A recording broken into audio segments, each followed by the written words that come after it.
இப்போ அப்ப நீங்க இனிமேல் ரொம்ப ரிஸ்க் வீடு கட்டாதீங்க. பார்த்து கட்டி புண்ணியத்தை பண்ணி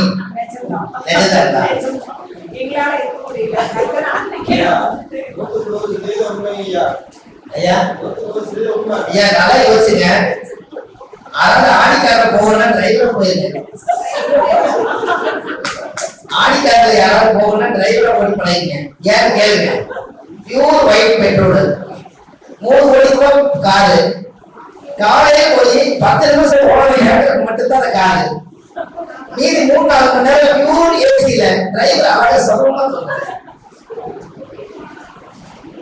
கேட்கும்போது சொல்றாரு வண்டி யாருக்குன்னா ஓனர்னு சொல்லிடுறாரு. அனுபவிக்கிறது யாரு?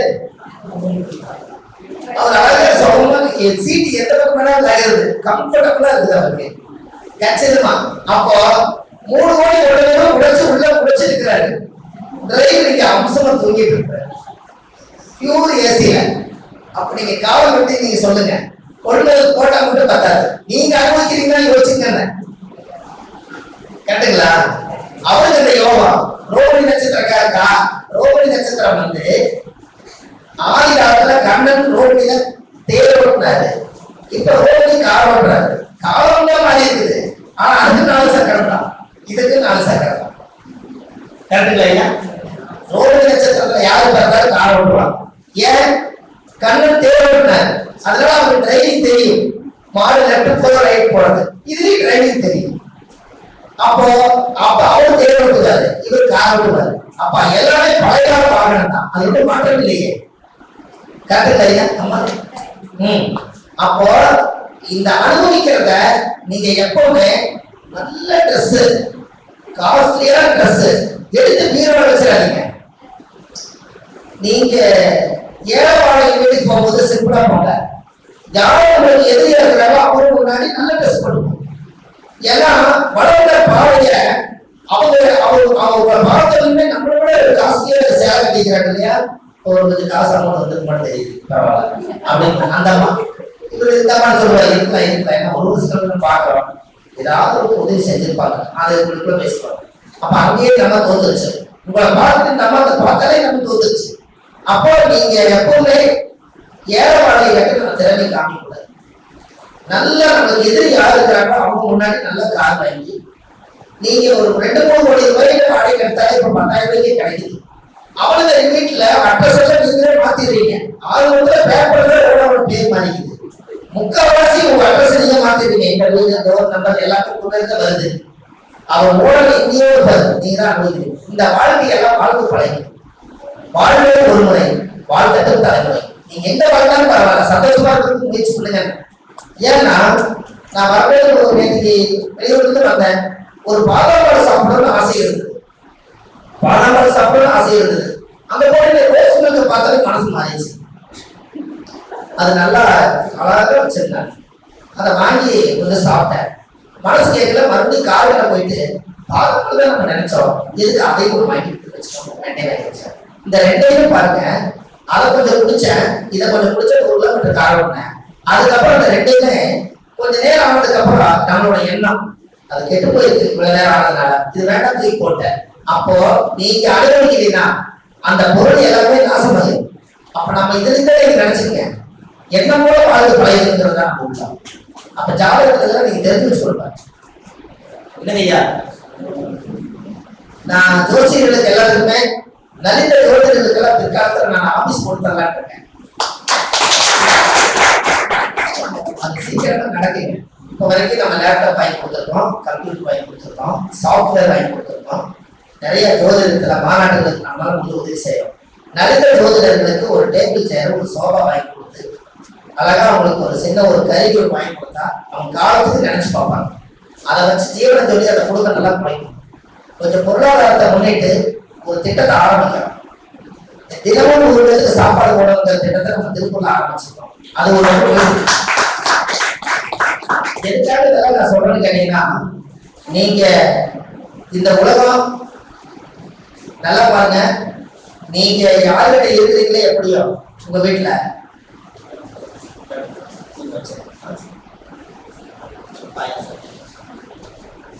இந்த நேரத்துல பாயாசம் கிடைக்குது பாத்தீங்களா?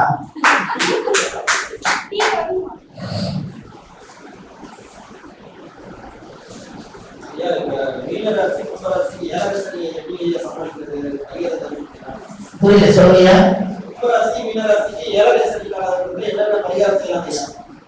சார் நல்லா பாருங்க, ஏழரை சனியை கொஞ்சம் மாத்தி பாருங்க. இப்ப யாருக்கு ஏழரை சனி? அம்மா உங்களுக்கு என்ன ராசி? உங்களுக்கு மிதுனம். உங்களுக்கு மீனம். உங்களுக்கு மீனமா? இருங்க அம்மா, மீன ராசி. சரி, இப்ப உங்களுக்கு ஏழரை சனி நடக்குதா? ஏழரை சனி ஆரம்பம் அப்படிதான் சொல்றாங்க. சரி, உங்களுக்கு நீங்க என்ன திசையில பிறந்தீங்க? நீங்க என்ன திசையில பிறந்தீங்க? என்ன நட்சத்திரம் நீங்க? சரி, புதன் திசையில பிறந்தீங்க. அம்மா புதன் திசையில பிறந்தீங்க, ரேவதியில, கரெக்டுங்களா? சரி, நீங்க பிறக்கும் போது புதன் திசை இருப்பு எவ்வளவு இருந்தது? அப்ப நீங்க இந்த அளவுக்கு பேட்டி பாக்குறீங்கன்னா எந்த அளவுக்கு படிச்சிருக்கீங்க? தமிழ் சொன்னா கூட அளவு இருக்குதுங்களா?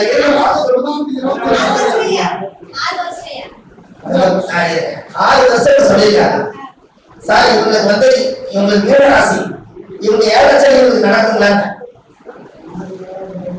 ஏழரை சனி நடக்குது. சரி, இப்ப நாம சொல்ற ஏழரை சனி உங்களுக்கு நடக்குதுன்னு பார்க்கலாம். அம்மா, நீங்க புதன் திசை பிறக்கும்போது ரேவதி நட்சத்திரத்துக்கு புதன் திசை அங்க சந்திரன் இருந்திருப்பாரு, கரெக்டா? சரி, இப்ப உங்களுக்கு என்ன திசை நடக்குது? சூரிய திசை நடக்குது, கரெக்டுங்களா? எத்தனை வருஷமா? இல்ல, இப்ப எத்தனை வருஷம் ஆச்சு சூரிய திசை வந்து?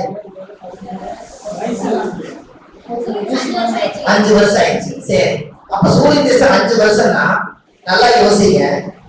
அப்ப புதன் திசையில நீங்க பிறக்கும் போது சந்திரன் மீனத்துல இருந்தாரு.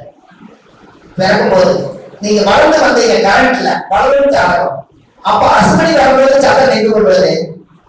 மேசத்துக்கு வருவாரு. இந்த மேசத்துக்கு வந்தாச்சு, பரணிக்கும் வந்துருச்சு, சுக்கரனுக்கு வந்துட்டாரு. சரி, கிருத்திகை நட்சத்திரம் ஒரு வாரம் வரைக்கும் கூட 6 ஒன்றை பிடிக்கல, 5 வருஷம் ஆயிடுச்சு. அப்ப கிருத்திகை நட்சத்திரம் 2-3 வாரத்துக்கு இருக்குது. இப்ப சந்திரன் எங்க இருப்பாரு? நல்லா சொல்லுங்க, மேசத்தையும் தாண்டிட்டு ரிஷப ராசியில் இருக்காரு. அப்ப நீங்க கரண்ட்ல பிறக்கும் போது ஜென்ம சந்திரன் எங்க இருக்காரு? மீனத்துல இருக்கிறாரு. இப்ப நீங்க வளர்ந்து வந்த சந்திரன் எங்க இருக்காரு? ரிஷபத்துல இருக்கிற ஏழரை சனி பாதிக்குமா? இப்ப சொல்லுங்க எப்படி சார்? ஏழரை சனி ஒரு ஆள் உண்டு கட்டுறாரு, எல்லாமே நல்லா தான் இருக்குதுன்னாரு. ஏன் பாதிக்க தெரியுமா? அவரு பிறந்த ஜாதகத்தை சொல்றாரு, நீ கரண்ட்ல என்ன விட்டீங்க? அவரோட வயசு தகுந்த மாதிரி அவரோட திசை வருஷங்கள் மாறி, நட்சத்திரங்கள் எல்லாம் மாறி, சந்திரன் மேலத்துல இயங்குறாரு, கரெக்டுங்களா?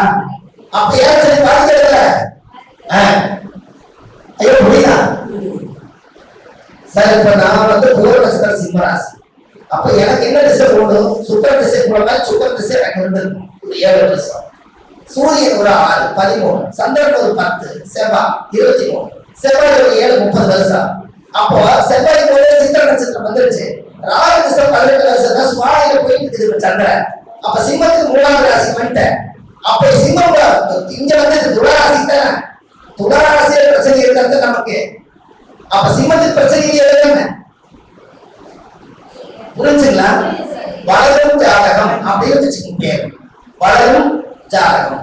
நீங்க வளர்ந்து வந்தீங்கல்ல, நீங்க உங்க திசை கடந்து வந்தீங்கல்ல, உண்மையான உங்களுக்கு கரண்ட்ல ஓட்டம், அந்த ஓட்டம் சந்திரனுடைய ஓட்டம் இப்ப எங்க இருக்குது? எல்லாரும் பிறந்தத்துல இருக்காது, எல்லாருடைய திசையும் நகர்ந்து வந்துதான் இருக்கும். அப்ப இந்த ஜென்மத்தை நம்மளை எப்படி பாதிக்கும்?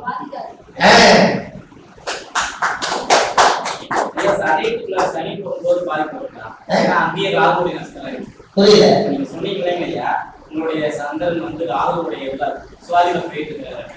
ஆனா இப்ப சனி வந்து பாத்தீங்கன்னா கரண்ட்லி சதயத்துல போயிட்டு இருக்காரு. இப்ப மறுபடியும் பாத்துக்கணும், சதயத்துல சனி இருந்தாலும் திருவாதிரையில சனி இருந்தாலும் பாத்துக்கணும். திருவாதிரையில இல்லைங்க. இப்ப வந்து நம்ம கரெக்டா துளாராசிக்குள்ள சந்திரன் வந்துட்டாரு. இப்ப அந்த சனிக்கு இருக்கிறாங்க 9 வீடு தானே, இது மட்டும் தான் 9 வீடு தானே, சந்திரலட்சுமி இல்லையா? இல்லைங்களா? அடுத்து குரு திசை வருவாரு. அப்ப விசாகம் வரக்கூடாது இல்லையா? அப்ப 16 வருஷம் அங்கதான் இருக்குது. அப்ப ஏழரை சனி வல்லையில நாம இன்னும் நல்லா தெரிஞ்சுக்கங்க. இப்ப நீங்க ஜாதகத்துல ஒரு ரகசியத்தை நீங்க சொல்லித்தரேன். நீங்க பொண்ணு பார்க்க போகும்போது மாப்பிள்ளை பார்க்க போகும்போது இல்ல எழுதுறீங்க அம்மா சேர்ல சேர்ல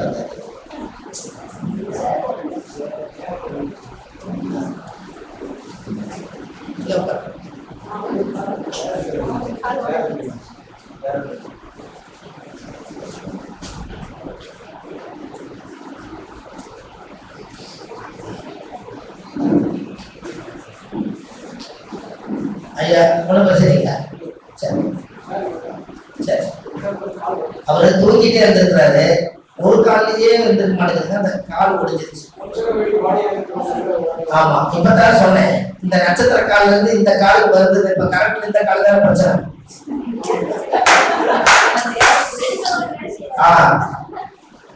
அப்ப 4 கால் கரெக்டா சொல்றாரு. அதனாலதான் இப்போ நீங்க ஒரு ஜாதக கணக்கு போடுங்கம்மா, ஜாதக கணக்கு போடுங்க. இல்ல இப்ப போடாதீங்க, எனக்கு போடுறது கரெக்டா நீங்க ரெடியா இருக்கீங்க, அது டைம்.